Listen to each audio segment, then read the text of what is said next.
2024년 여름, 경기도 파주시의 한 신도시 외곽 주택단지는 긴 장마 속에 조용히 젖어들고 있었다. 이곳은 몇 년 전까지만 해도 논과 밭이 이어지던 농지였지만 수도권 확장 계획에 따라 새로운 주거지로 바뀌었다. 넓은 도로와 새로 지어진 단독주택들이 들어섰고 서울로 출퇴근하는 사람들이 하나둘 모여들었다. 도시와 농촌의 경계가 아직 완전히 사라지지 않은 곳이었다. 김민재는 그곳에 사는 사람들 가운데 한 명이었다. 42살의 그는 서울교통 관련 시설을 관리하는 기술직으로 일하고 있었다. 오래된 시설을 점검하고 유지하는 일이 그의 직업이었고 수치를 확인하고 구조를 이해하는 데 익숙한 사람이었다. 몇 년 전 그는 서울 중심에서 조금 떨어진 이곳 파주로 이사했다. 서울까지 차로 1시간 남짓이면 닿을 수 있었고 동시에 도시의 소음과 밀집에서 벗어난 생활을 할 수 있다는 점이 마음에 들었다. 그의 삶은 특별히 눈에 띄는 사건 없이 안정적으로 흘러왔다. 평일에는 출근하고 주말에는 집 주변을 정리하거나 동네를 한 바퀴 걷는 것이 일상이었다. 새로 조성된 주택단지는 아직 완전히 자리 잡지 못한 분위기가 남아 있었지만 그 점이 오히려 마음을 편하게 만들었다. 오래된 동네 특유의 복잡한 관계도 없었고 서로의 생활을 지나치게 간섭하는 분위기도 없었다. 그러나 2024년 여름의 장마는 그 평온한 흐름을 조금씩 흔들어 놓고 있었다. 처음에는 특별할 것 없는 비였다. 천둥도 바람도 거의 없었고 그저 조용히 계속해서 내리는 비였다. 하지만 그 비는 멈출 기미가 없었다. 하루가 지나고 이틀이 지나도 비는 그치지 않았다. 땅은 점점 더 많은 물을 머금기 시작했고 주택단지 주변의 작은 배수로들은 빠르게 넘쳐 흐르기 시작했다. 셋째 날이 되자 비의 성격이 달라졌다. 여전히 소란스럽지는 않았지만 빗물이 더 이상 단순히 떨어지는 수준이 아니었다. 물은 방향을 가지기 시작했다. 경사가 있는 곳을 따라 움직였고 잔디 사이를 지나며 얕은 길을 만들었다. 원래는 존재하지 않던 작은 물길들이 집 뒤쪽으로 이어졌다. 넷째 날 아침이 되었을 때 비는 그쳤다. 조용한 아침이었다. 하늘은 아직 흐렸지만 밤새 내리던 비는 멈춰 있었다. 김민재는 집 뒤쪽 마당을 바라보며 서 있었다. 파주 외곽의 공기는 비가 그친 뒤 특유의 눅눅함을 남기고 있었다. 그가 가장 먼저 느낀 것은 익숙하지 않은 변화였다. 마당의 잔디가 이상하게 눕혀져 있었다. 빗물이 지나간 흔적이 잔디 사이에 가늘게 남아 있었고 흙이 드러난 부분도 있었다. 장마 뒤에는 흔히 있는 일이었지만 이번에는 조금 달랐다. 마당 중앙 쪽에 작은 움푹한 부분이 생겨 있었다. 처음에는 단순히 물이 고인 자리라고 생각했다. 비가 많이 내리면 잔디밭 한쪽이 잠시 내려앉는 일은 드물지 않았다. 하지만 김민재는 이 집에서 이미 3번의 장마를 겪은 사람이었다. 마당의 배수 상태와 물이 고이는 위치도 어느 정도 알고 있었다. 그 자리에는 원래 물이 고이지 않았다. 그는 마당 쪽을 다시 바라보았다.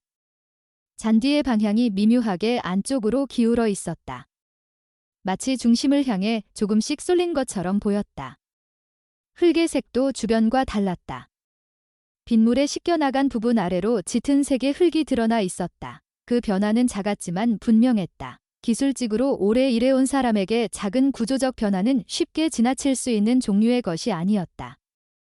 그는 문제를 발견하면 원인을 확인하는 습관이 있었다. 그 습관은 직장에서만이 아니라 생활 속에서도 자연스럽게 나타났다. 마당에 생긴 그 움푹한 부분 역시 단순히 넘길 수 있는 종류의 일이 아니었다. 김민재는 그 자리를 중심으로 마당을 한 번 더 확인했다. 주변 잔디의 뿌리가 일부 드러나 있었고 흙의 표면이 예상보다 단단하게 느껴졌다. 장마 직후라면 땅은 더 부드러워야 했다. 하지만 그 부분은 이상하게 눌린 느낌이 있었다. 그 순간 그의 머릿속에 떠오른 생각은 단순했다. 배수 문제였다. 장마 뒤에 물이 한쪽으로 몰리면 토양 아래쪽에서 압력이 생길 수 있다. 그런 상태가 반복되면 흙이 조금씩 내려앉기도 한다. 오래된 농지 위에 새로 만든 주택단지라면 그런 가능성도 충분했다. 문제를 크게 만들기 전에 간단히 해결하는 것이 가장 현실적인 방법이었다. 김민재는 마당 뒤쪽으로 이어지는 작은 배수로를 떠올렸다. 마당에서 약간 경사가 이어지는 방향 끝에는 오래된 개천이 있었다. 평소에는 거의 물이 흐르지 않지만 비가 많이 올 때는 자연스럽게 물이 빠지는 구조였다. 마당 중앙에서 그 개천 방향으로 작은 배수로를 만들면 문제는 쉽게 해결될 수 있었다. 그날 오전 그는 삽을 가져왔다. 계획은 단순했다. 깊지 않은 도랑을 하나 만들고 빗물이 자연스럽게 흐르도록 길을 열어주는 것, 큰 공사가 아니라 집주인이 직접 할 수 있는 정도의 작업이었다. 첫 삽을 떴을 때 흙은 예상대로 쉽게 올라왔다. 젖은 잔디가 한 덩어리씩 들려 올라왔고 뿌리가 얽힌 흙이 삽 위에 쌓였다. 장마 뒤라 흙은 무겁고 축축했지만 작업 자체는 어렵지 않았다. 그는 잔디를 따로 옆에 두고 천천히 도랑의 모양을 만들기 시작했다. 몇 번의 삽질이 지나자 흙의 색이 달라지기 시작했다. 위쪽의 부드러운 흙 아래에는 더 단단한 점토층이 나타났다. 삽이 흙에 박힐 때 느껴지는 저항이 조금씩 강해졌다. 뿌리도 점점 줄어들었다. 그 변화는 예상보다 빨리 나타났다. 김민재는 잠시 삽을 멈추고 흙을 살펴보았다. 자연적인 토양이라면 여러 층이 뒤섞여 있어야 했다.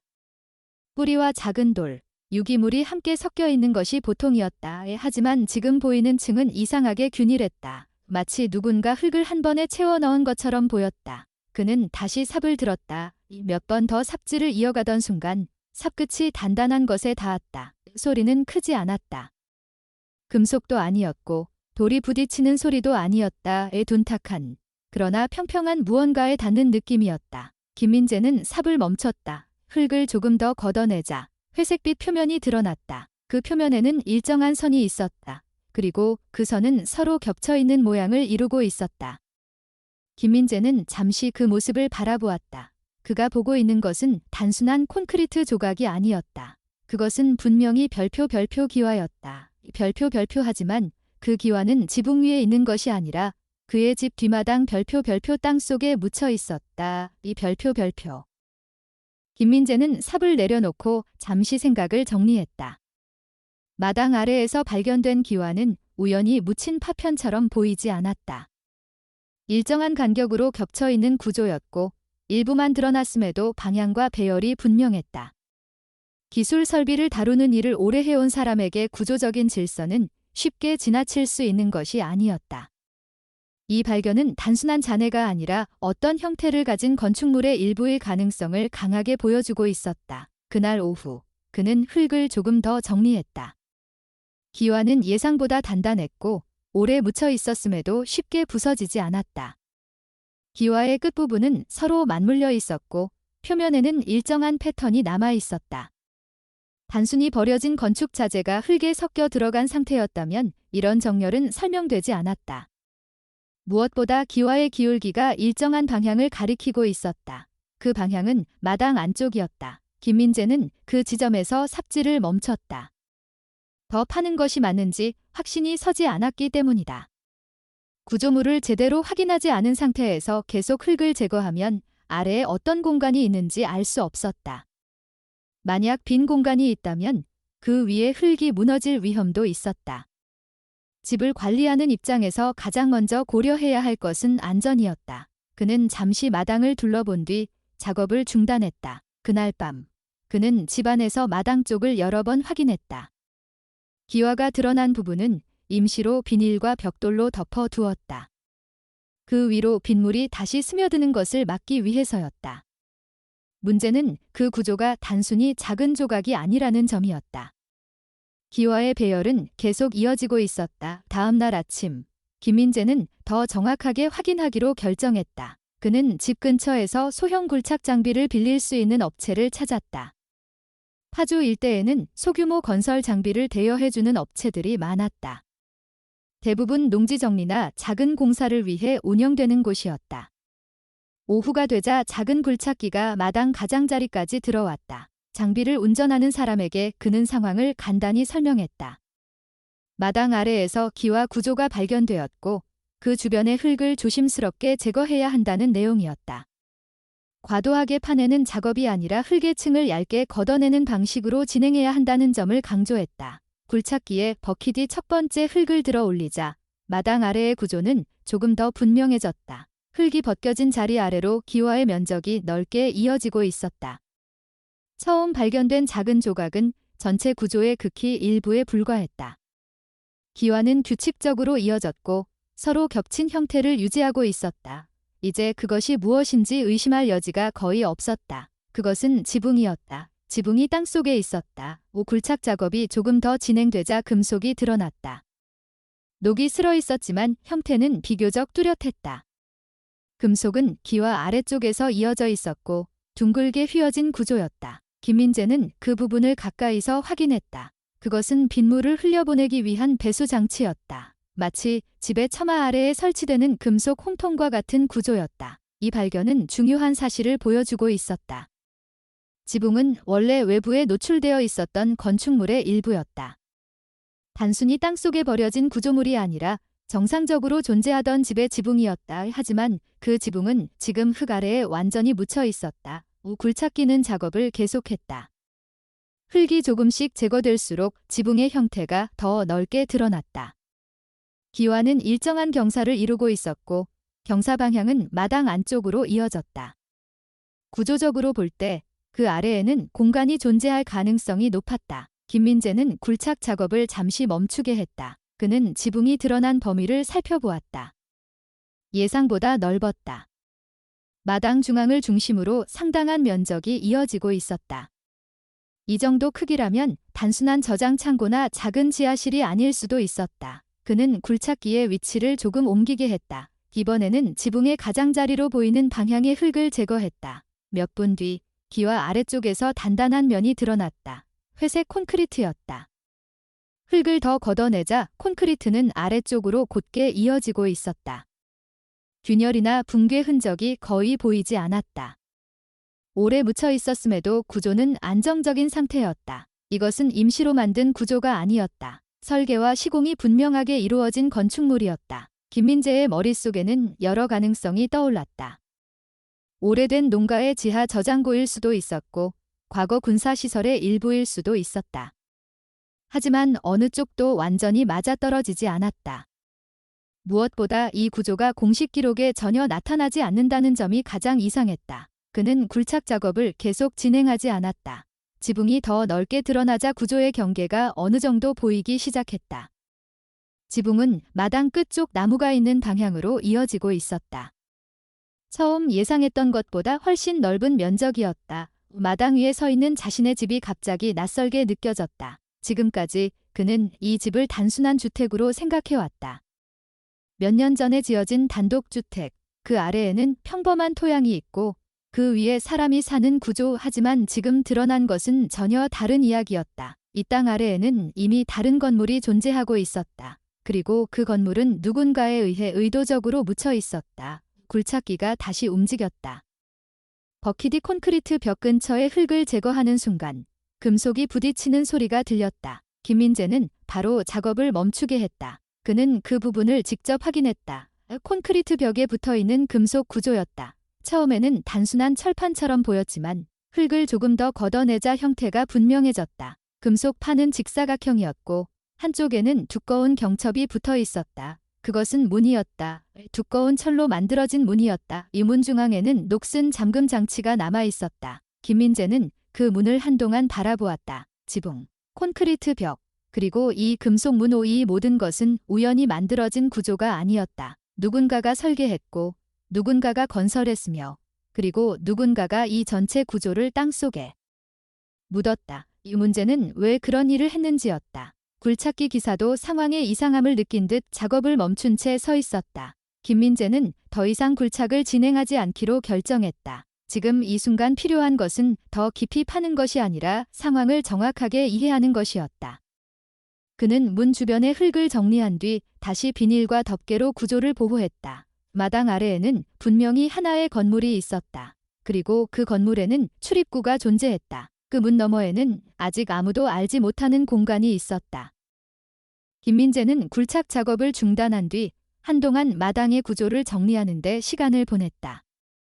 이미 드러난 지붕과 콘크리트 벽, 그리고 금속 문이 있는 위치를 다시 확인했다. 땅을 더 파내는 것은 언제든 가능했지만 구조를 제대로 이해하지 못한 상태에서 무리하게 진행하는 것은 위험할 수 있었다. 지붕이 완전한 형태로 존재한다는 것은 그 아래에 빈 공간이 있다는 뜻일 수도 있었다. 그런 공간 위에서 흙을 제거하는 작업은 예상치 못한 붕괴를 만들 수 있었다. 그날 저녁 그는 집안에서 마당 쪽을 여러 번 확인했다. 임시로 덮어둔 방수포와 벽돌은 그대로였다. 하지만 마음속에서는 계속 하나의 질문이 반복되고 있었다. 왜 이런 구조가 이곳에 존재하는가? 그리고 왜 공식 기록에는 아무런 흔적이 없는가? 다음 날 아침, 김민재는 작업을 진행하기로 결정했다. 다만 방식은 전날과 달라야 했다. 굴착기를 이용한 추가 작업은 멈추고 금속 무늬 있는 부분을 직접 확인하는 것이 먼저였다. 그는 집 창고에 보관되어 있던 장비들을 꺼냈다.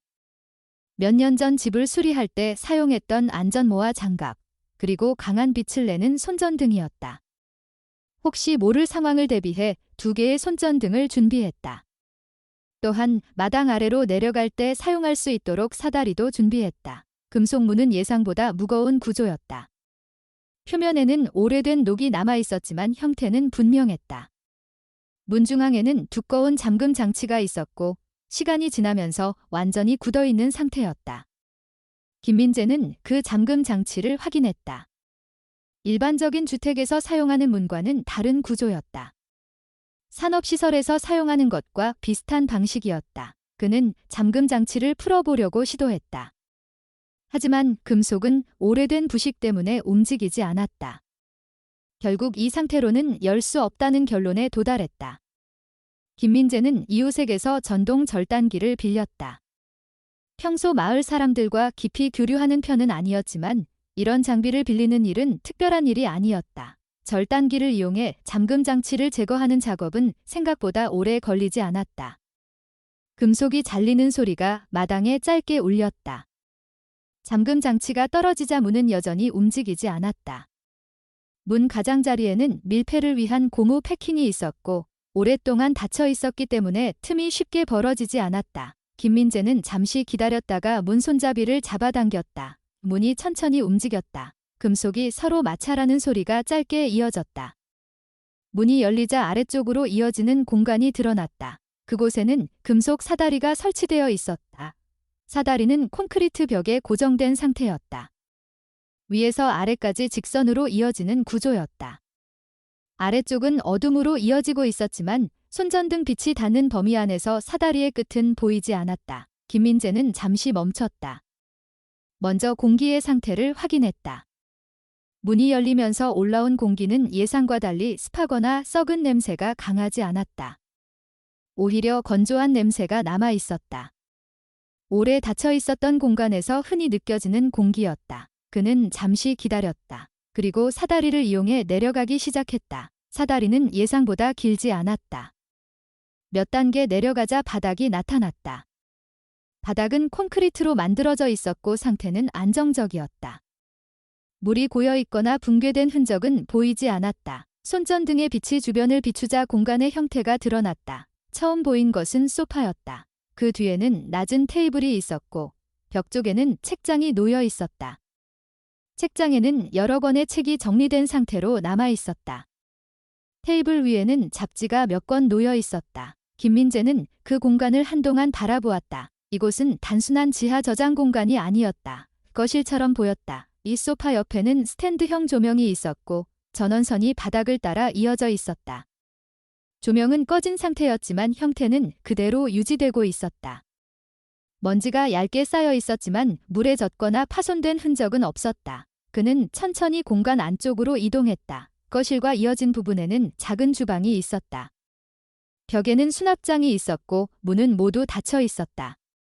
싱크대 위에는 도자기 그릇이 놓여 있었고 그 옆에는 작은 그릇 하나가 있었다. 그 그릇 안에는 열쇠 몇 개와 동전이 있었다. 그리고 접혀있는 종이 한 장도 보였다. 김민재는 그 종이를 펼치지 않았다. 지금 중요한 것은 물건의 내용이 아니라 공간의 상태였다. 주방 옆에는 복도가 이어져 있었다.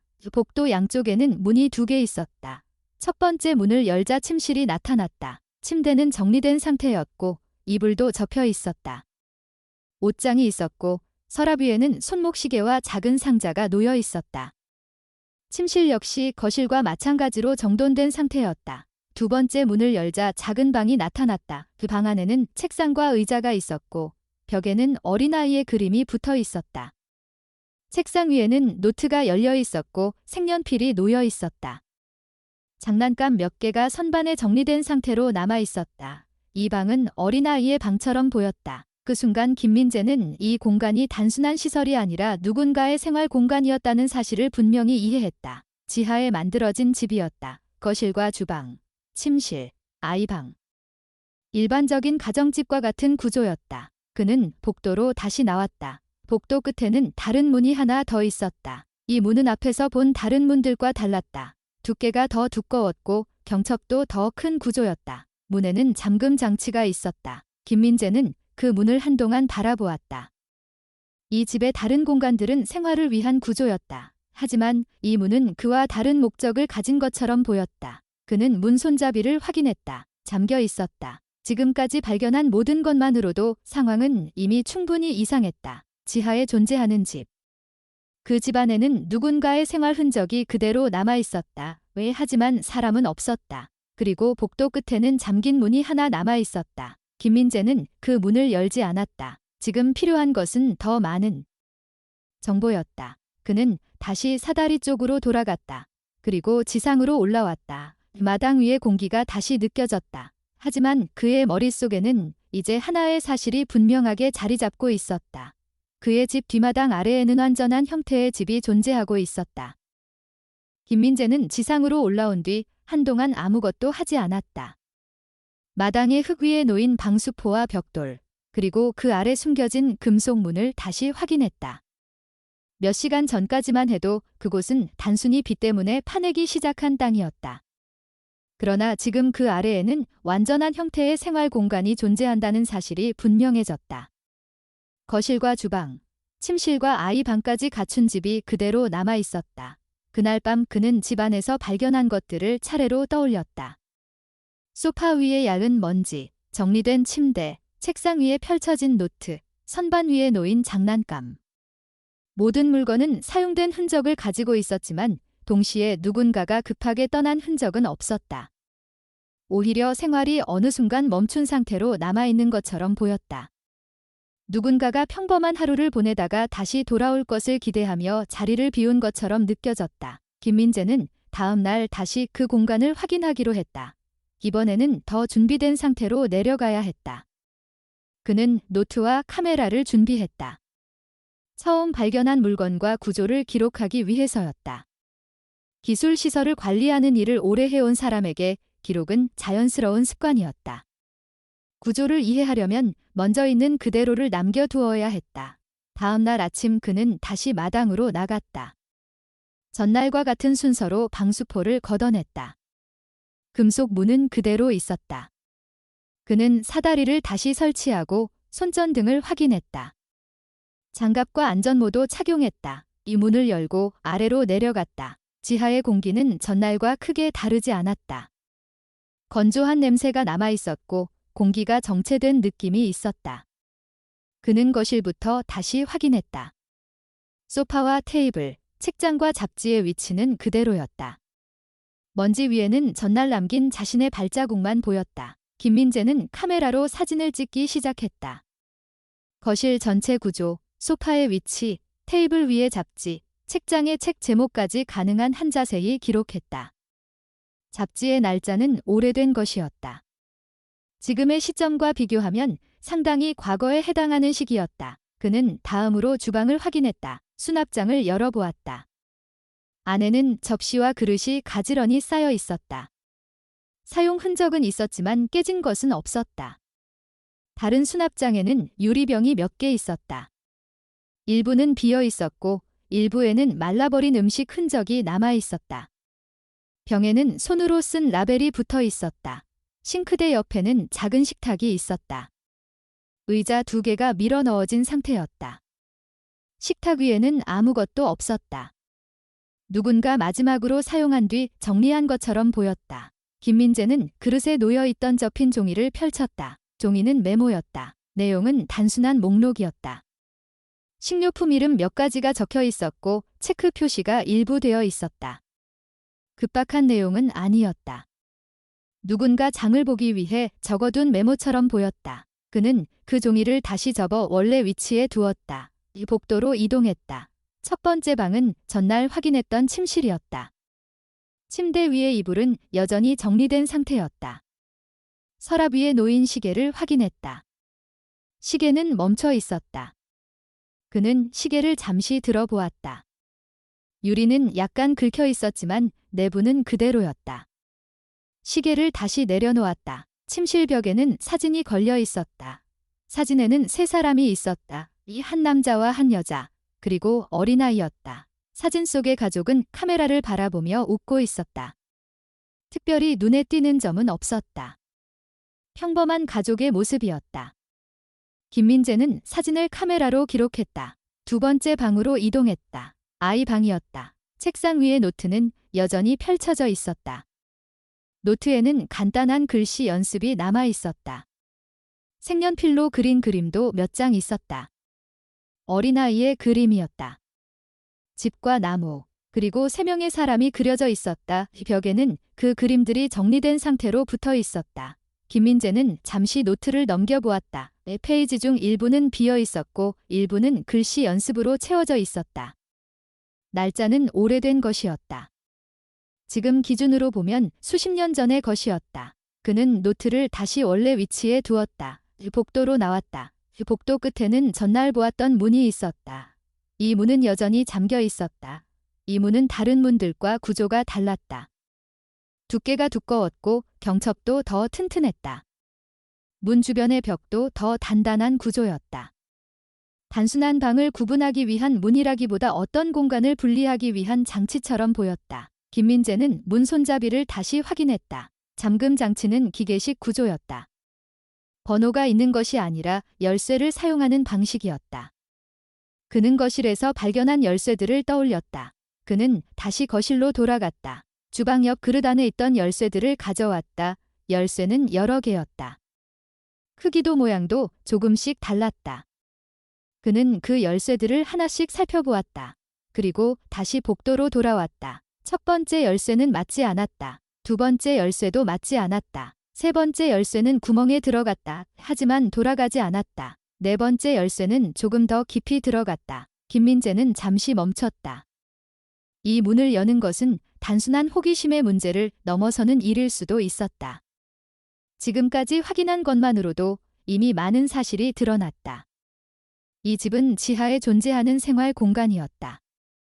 누군가가 오랫동안 살았던 집이었다. 그리고 그 집은 지금 아무도 없는 상태로 남아 있었다. 이 문 뒤에 무엇이 있는지는 아직 알 수 없었다. 그는 열쇠를 돌리지 않았다. 대신 열쇠를 빼고 주머니에 넣었다. 지금 필요한 것은 문을 여는 것이 아니라 이 집이 왜 존재하는지 이해하는 것이었다. 김민재는 다시 거실로 돌아갔다. 책장 옆에는 작은 서류함이 있었다. 그는 서류함을 열었다. 안에는 여러 장의 문서가 정리되어 있었다. 보험 서류, 계약서, 편지, 그리고 이름이 적힌 문서가 있었다. 이 성은 박이었다. 김민재는 그 이름을 기억했다. 이 집의 주인이었을 가능성이 높은 이름이었다. 하지만 그 이름은 지금 이 집 위에 있는 토지 기록 어디에서도 본 적이 없는 이름이었다. 그 사실이 머릿속에서 점점 더 크게 느껴지기 시작했다. 지하에 존재하는 집, 그 집에 살았던 가족. 그리고 공식 기록에서는 존재하지 않는 이름. 김민재는 서류를 조심스럽게 다시 정리했다. 그리고 사다리를 향해 걸어갔다. 지상으로 올라가면서 그는 이미 하나의 결론에 가까워지고 있었다. 이 집은 단순히 버려진 공간이 아니었다. 누군가의 삶이 멈춘 채로 남아있는 곳이었다. 그리고 그 이유는 아직 밝혀지지 않았다. 김민재는 지상으로 올라온 뒤 한동안 집안에 머물렀다. 지하에서 확인한 물건들과 이름이 적힌 문서들이 머릿속에서 반복되고 있었다. 박이라는 성을 가진 가족, 생활 흔적이 그대로 남아있는 집, 그리고 공식 기록 어디에도 남아있지 않은 존재. 이 세 가지 사실은 서로 맞지 않았다. 그는 식탁 위에 집을 구입할 때 받은 서류들을 꺼냈다. 몇 년 전 이 집을 계약할 때 받은 등기부등본과 토지 조사 자료였다. 당시에는 평범한 절차였다. 신도시 외곽의 단독주택을 구입하는 일이었고 부동산 중개사와 은행을 통해 필요한 서류를 확인했을 뿐이었다. 등기부등본에는 이전 소유자의 이름이 기록되어 있었다. 그러나 그 기록은 비교적 최근의 것이었다. 신도시 개발 사업을 진행한 건설사가 토지를 일괄적으로 매입한 뒤 분양을 진행한 과정이 남아 있었다. 그 이전 기록은 농지로 분류된 토지 정보였다. 그 문서 어디에도 박씨 가족에 대한 기록은 없었다. 김민재는 그 사실을 다시 확인했다. 토지 이용 계획서와 측량 도면도 펼쳐보았다. 마당 아래에 존재하는 지하 구조물에 대한 언급은 전혀 없었다. 지하 공간이 존재했다면 최소한 기초 공사 과정에서 기록이 남아 있어야 했다. 하지만 아무것도 없었다. 그는 노트북을 열고 파주시청의 공공기록 검색 시스템에 접속했다. 토지 관련 자료와 건축 허가 기록을 확인했다. 해당 주소지에서 과거에 건물이 존재했다는 기록은 발견되지 않았다. 건축 허가도 없었고 철거 허가도 없었다. 마치 그 지하집이 애초에 존재하지 않았던 것처럼 정리되어 있었다. 김민재는 잠시 생각을 정리했다. 지하에서 발견한 서류함 속 문서들은 분명히 실제 생활을 반영하고 있었다. 보험 문서와 계약서, 개인 서류들이 존재했다. 서류의 날짜는 지금으로부터 수십 년 전이었다. 그 시기에 누군가가 그 집에서 살았다는 것은 분명했다. 하지만 공공기록에서는 그 존재가 완전히 사라져 있었다. 그는 다음 날 파주시청을 직접 방문하기로 했다. 며칠 뒤 김민재는 시청 민원실에서 토지 기록을 다시 확인했다. 담당 직원에게 과거 농지 기록과 개발 사업 이전의 토지 이용 정보를 요청했다.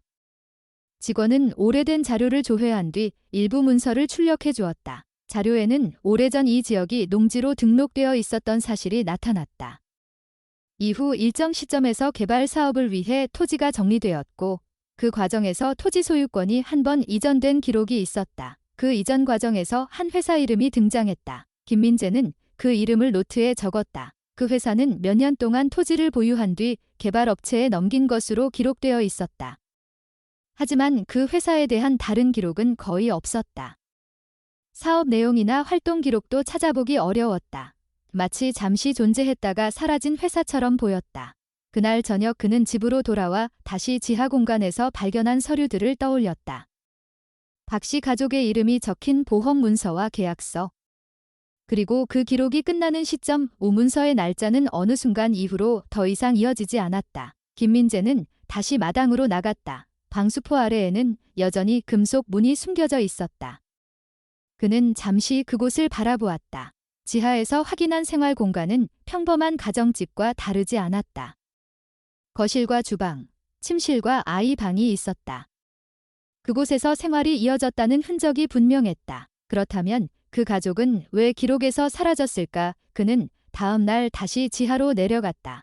이번에는 서류함을 자세히 확인하기로 했다. 서류함 안에는 여러 종류의 문서가 있었다. 보험 관련 서류, 세금 납부 문서, 개인 편지. 문서의 대부분은 가족의 생활과 관련된 내용이었다. 하지만 일부 문서는 다른 내용이었다. 기관 이름이 적혀 있었고 공식 문서 형식을 갖춘 서류였다. 김민재는 그 문서를 조심스럽게 펼쳤다. 내용은 기술적인 표현이 많았고 일반적인 생활 문서와는 성격이 달랐다. 특정 지역의 토양 상태와 관련된 내용이 언급되어 있었다. 검사와 점검, 관리 계획 같은 단어들이 반복되고 있었다. 이 문서의 일부에는 비공개 처리에 대한 문장이 있었다. 공식 절차를 거치지 않은 점검 기록이 포함되어 있었고 해당 자료는 외부 공개 대상이 아니라는 표현도 있었다. 김민재는 그 문서를 천천히 읽었다. 내용의 대부분은 전문적인 표현으로 되어 있었지만 핵심은 이해할 수 있었다. 이 지역의 지하 환경에 문제가 있었던 것이다. 토양이나 지하 구조와 관련된 위험 요소가 언급되어 있었고 그 위험을 관리하기 위한 조치가 필요하다는 내용이었다. 그는 그 문서를 다시 접어두었다.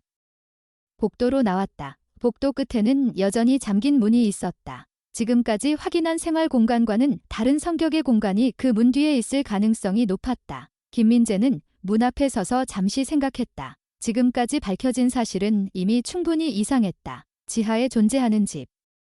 그 집에서 살았던 가족, 공식 기록에서 사라진 이름, 그리고 지하 환경 문제를 언급하는 문서.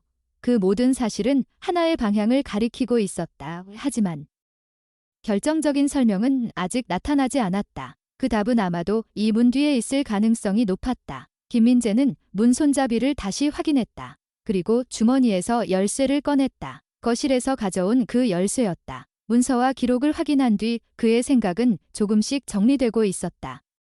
지금 필요한 것은 더 많은 추측이 아니라 이 집이 왜 존재하는지 직접 확인하는 것이었다. 그는 열쇠를 잠금 장치에 넣었다. 열쇠는 맞는 모양이었다. 하지만 그는 아직 돌리지 않았다. 문 뒤에는 지금까지 확인한 것과 전혀 다른 이야기가 있을 수도 있었다. 그는 잠시 멈춰 있었다. 그리고 그 문을 바라보고 있었다. 김민재는 문 앞에서 한동안 움직이지 않았다. 이미 지하 공간에서 확인한 사실만으로도 상황은 평범한 범주를 벗어나 있었다. 그러나 지금 손에 쥐고 있는 열쇠는 그 모든 사실의 중심에 있는 마지막 경계를 가리키고 있었다. 이 문이 열리면 지금까지 부분적으로만 드러났던 이야기의 핵심이 나타날 가능성이 높았다. 그는 먼저 열쇠를 잠금 장치에 넣었다. 금속이 맞물리는 소리가 아주 작게 들렸다. 잠금 장치는 오래된 기계식 구조였지만 완전히 망가진 상태는 아니었다. 열쇠가 들어간 뒤 잠시 저항이 느껴졌고 이후 천천히 움직였다. 잠금 장치가 풀리는 소리가 복도 안에서 짧게 울렸다. 김민재는 문을 밀었다. 이 문은 천천히 열렸다. 문 뒤의 공간은 지금까지 확인했던 생활 공간과 분명히 다른 성격을 가지고 있었다. 거실이나 침실처럼 사람이 생활하기 위한 구조가 아니었다. 벽에는 금속 선반이 설치되어 있었고 선반 위에는 여러 개의 밀폐된 용기가 놓여 있었다. 각 용기에는 같은 형태의 글씨로 날짜와 숫자가 적혀 있었다. 그는 가까운 선반부터 확인했다. 용기들은 정리된 상태로 배열되어 있었다. 내용물은 대부분 밀폐되어 있었고 일부에는 측정 기록이 붙어 있었다. 숫자와 단위가 함께 표시되어 있었고 날짜도 함께 기록되어 있었다. 이 기록은 생활 기록이 아니었다. 무언가를 측정하고 관리하기 위한 기록이었다. 선반 옆에는 큰 금속 캐비닛이 하나 있었다. 캐비닛 문을 열자 안에는 장비가 정리되어 있었다.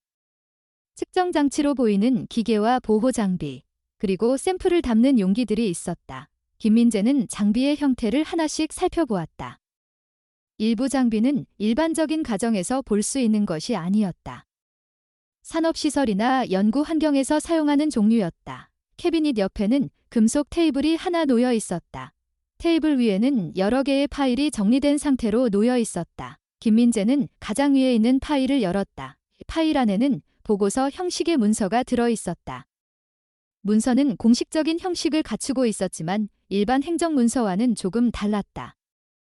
기관 이름이 분명히 적혀 있지 않았고 일부 정보는 의도적으로 생략된 형태였다. 그는 문서를 천천히 읽었다. 내용은 특정 지역의 토양과 지하 환경에 대한 분석 결과였다. 반복적으로 등장하는 단어가 있었다.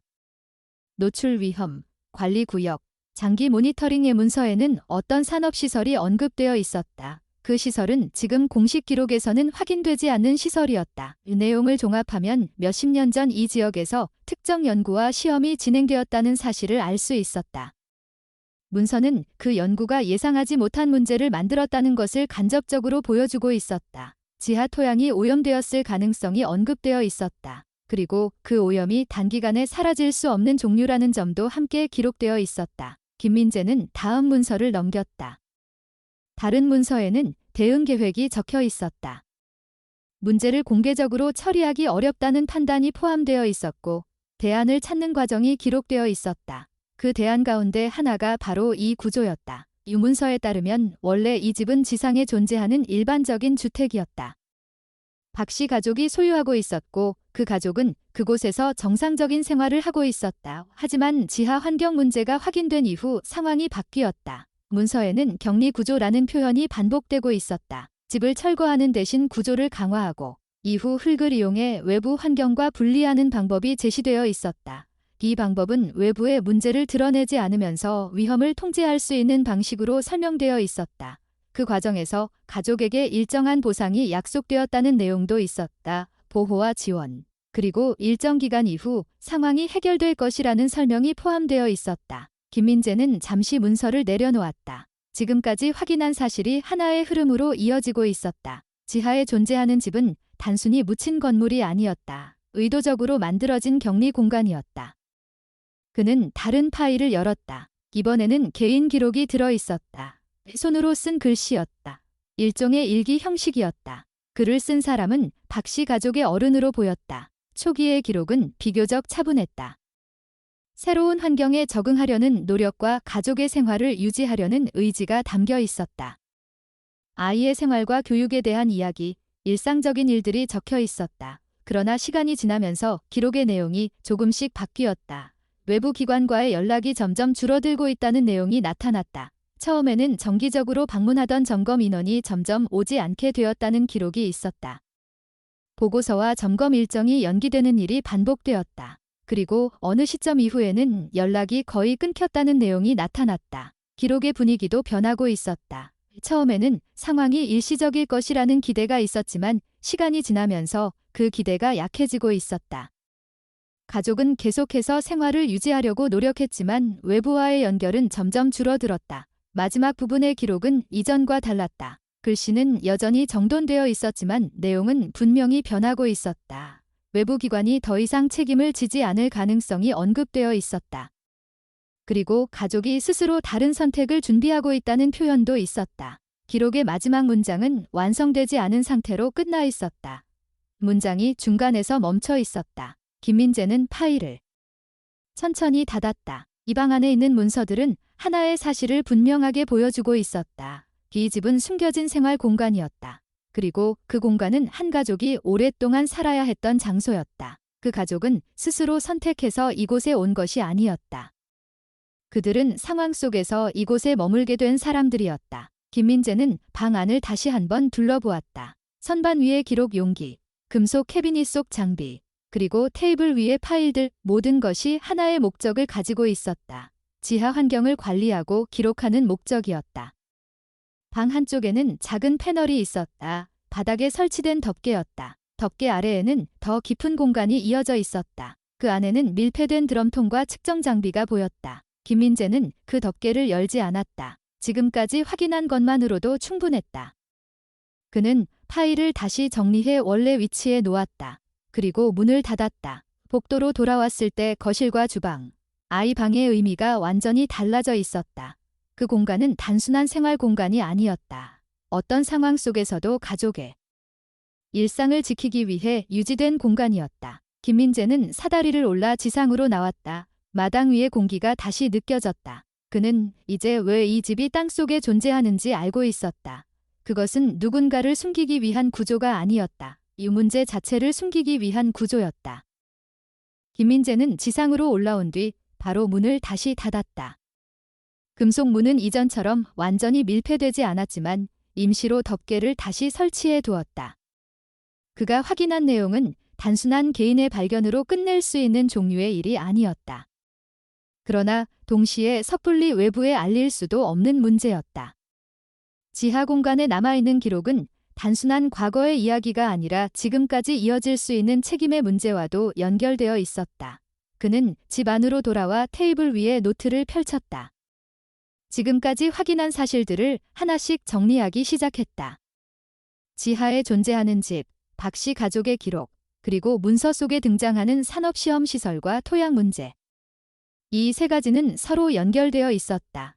그날 밤 그는 다시 지하에서 확인한 일기 내용을 떠올렸다.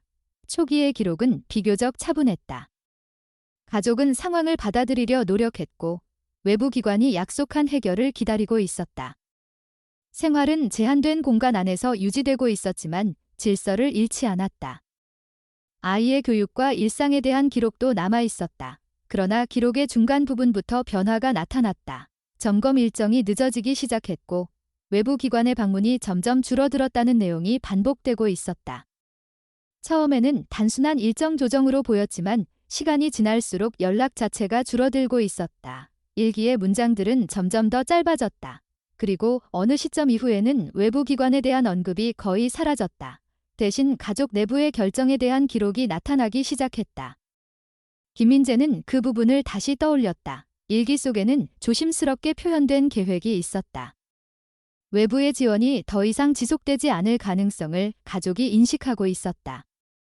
그들은 오랫동안 기다려왔지만 상황이 변하지 않는다는 사실을 받아들이기 시작했다. 그 이후 기록에는 준비라는 단어가 반복되고 있었다. 생활에 필요한 물품을 정리하고 일부 문서를 따로 보관하고 아이에게 새로운 생활을 준비시키는 내용이었다.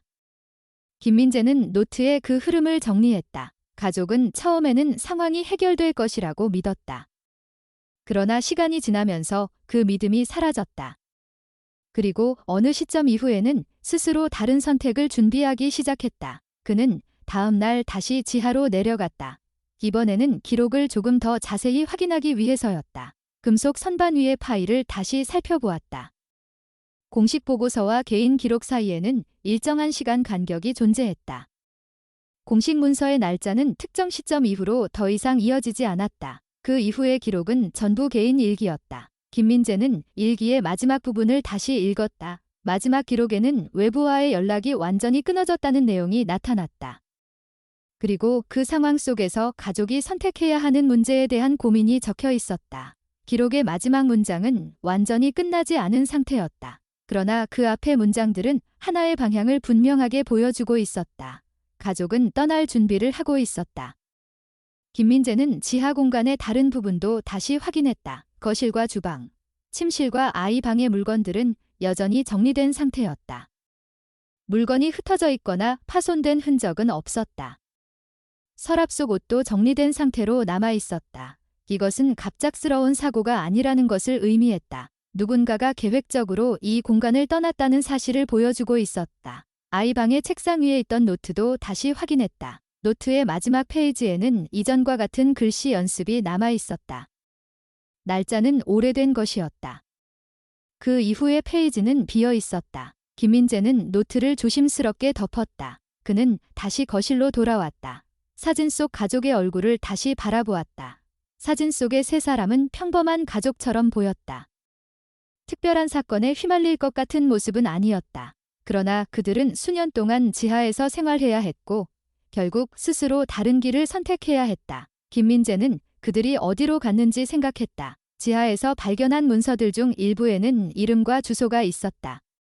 그러나 그 기록은 어느 시점에서 멈추고 있었다. 그는 그 이름을 노트에 적어 두었다. 박 씨 가족 다음 며칠 동안 그는 공공기록을 다시 확인하기 시작했다. 이번에는 다른 방식이었다. 이름을 중심으로 기록을 찾기 시작했다. 과거의 주민등록 기록, 이전 주소지 기록, 그리고 다른 지역의 공공 데이터까지 확인했다. 시간이 꽤 걸렸다. 그러나 어느 순간 작은 연결이 나타났다.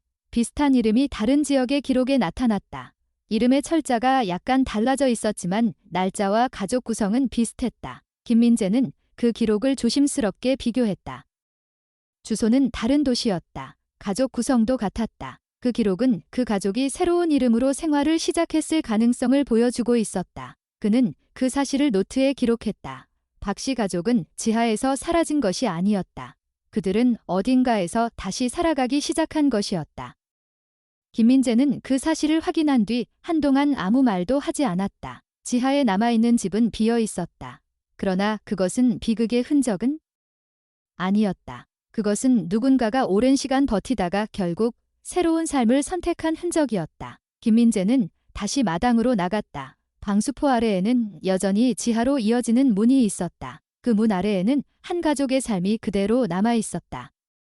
그리고 그 삶은 어느 순간 그곳에서 끝난 것이 아니라 다른 곳에서 다시 시작된 것이었다. 김민재는 마지막으로 지하 문을 닫은 다음 날 아침, 이상할 만큼 또렷한 생각으로 눈을 떴다. 처음 발견했을 때 느꼈던 당혹감과 혼란은 거의 사라져 있었다. 대신 머릿속에는 지금까지 확인한 사실들이 하나의 흐름으로 정리되어 있었다. 이것은 단순한 발견이 아니었다. 그는 마당을 다시 확인했다.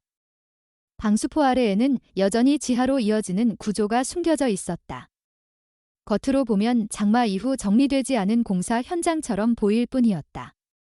이웃들이 지나가도 특별히 눈길을 끌지 않는 모습이었다. 그러나 김민재는 알고 있었다. 그 아래에는 수십 년 동안 공식 기록에서 지워져 있던 집이 존재하고 있었다. 그는 아침부터 다시 기록 작업을 시작했다. 카메라로 지붕 구조와 콘크리트 벽, 금속 문, 사다리 위치까지 다시 촬영했다.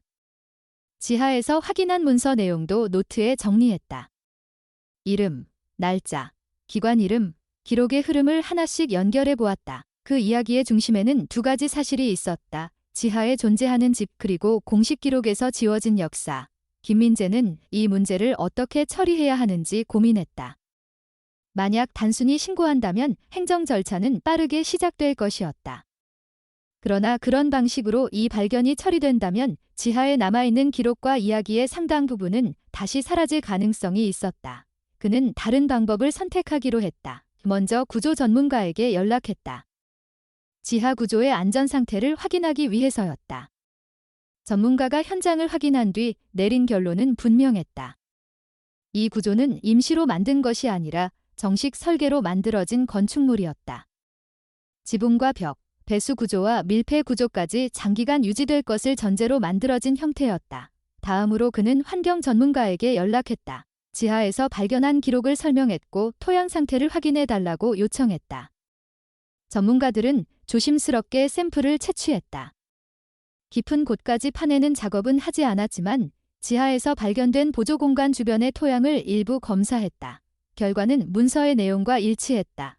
토양에는 과거 산업활동에서 발생했을 가능성이 있는 흔적이 남아 있었다. 지금 당장 위험한 수준은 아니었지만 완전히 사라진 것도 아니었다. 그 사실은 한 가지를 분명하게 보여주고 있었다. 지하집은 단순한 선택이 아니었다. 이 문제를 공개하지 않기 위해 만들어진 구조였다. 시간이 지나면서 상황은 조금씩 외부로 알려지기 시작했다.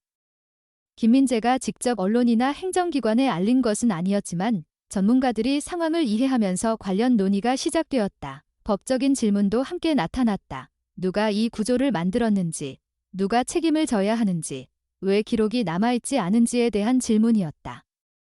김민재는 그 과정 속에 서 있었다. 평범한 주택을 구입했던 사람이 이제는 예상하지 못한 문제의 중심에 서 있었다. 그러나 그의 마음속에는 또 다른 질문이 계속 남아 있었다. 박 씨 가족, 그 가족이 결국 어떻게 되었는지에 대한 문제였다.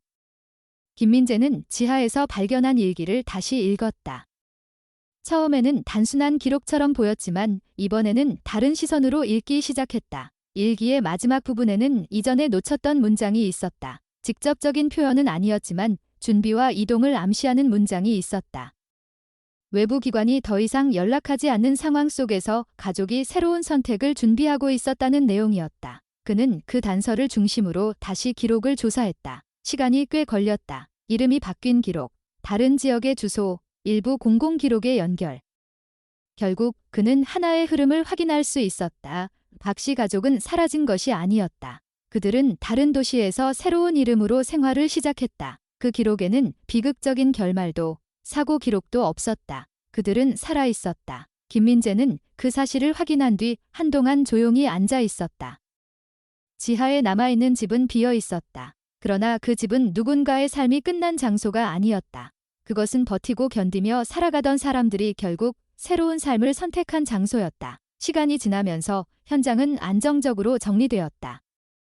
굴착된 마당은 다시 정비되었고 지하 구조는 안전하게 보존되는 방식으로 관리되기 시작했다. 지하집은 더 이상 숨겨진 공간이 아니었다. 그러나 동시에 세상의 관심을 끌기 위한 장소도 아니었다. 김민재는 그곳을 조용히 남겨두기로 했다. 역사 속에서 지워졌던 한 이야기의 증거로 어느 날 저녁 그는 마당 끝에 서 있었다. 이곳에 처음 삽을 꽂았던 날이 떠올랐다. 그때 그는 단순히 빗물을 빼기 위해 작은 도랑을 만들려고 했을 뿐이었다. 그러나 그 작은 작업은 수십 년 동안 묻혀있던 이야기를 드러내는 시작이 되었다. 이 땅 아래에는 여전히 그 집이 존재하고 있었다. 이 소파와 책상, 아이의 그림이 붙어있는 벽, 그리고 가족의 사진이 그대로 남아있는 공간, 그것은 비밀이 아니라 기록이었다. 김민재는 그 사실을 조용히 받아들이고 있었다. 세상에는 큰 목소리로 알려지지 않아도 존재해야 하는 진실이 있다. 누군가의 삶이 그곳에 있었고 그 삶은 사라지지 않았다. 지하에 남겨진 집은 그 사실을 말없이 증명하고 있었다. 그리고 김민재는 이제 알고 있었다. 어떤 진실은 세상을 놀라게 하기 위해 존재하는 것이 아니라 다시는 아무도 그것을 묻어버리지 못하도록 기억되기 위해 존재한다는 것을. 오늘도 귀한 시간을 내어 이 이야기를 끝까지 들어주신 모든 분들께 진심으로 감사드립니다. 여러분 한 분 한 분의 관심과 따뜻한 마음이 이 이야기를 더욱 의미 있게 만들어줍니다. 우리가 살아가는 세상에는 겉으로 보이지 않는 수많은 이야기와 사연이 존재합니다. 어떤 진실은 오랜 시간 땅속에 묻혀 있기도 하고, 때로는 아무도 기억하지 못한 채 조용히 사라지기도 합니다. 하지만 누군가 그것을 발견하고 기억하려 할 때, 그 이야기는 다시 세상에 의미 있는 메시지를 전하게 됩니다. 오늘의 이야기가 우리에게 전해주는 가장 중요한 교훈은 어떤 상황에서도 인간의 존엄과 삶의 가치는 결코 가볍게 다루어져서는 안 된다는 것입니다. 어려운 상황 속에서도 서로를 지키고 버텨낸 사람들의 선택은 우리에게 깊은 울림을 남깁니다.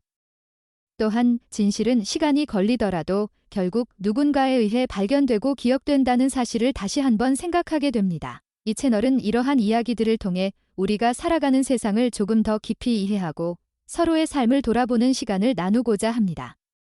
여러분의 관심과 응원은 앞으로도 더 많은 이야기를 전하는 큰 힘이 됩니다. 이 이야기가 여러분의 마음에 작은 울림을 남겼다면 아래에서 좋아요를 눌러주시고 느낀 점을 댓글로 남겨주시면 감사하겠습니다. 그리고 앞으로도 새로운 이야기를 계속 들으실 수 있도록 채널 구독도 부탁드립니다.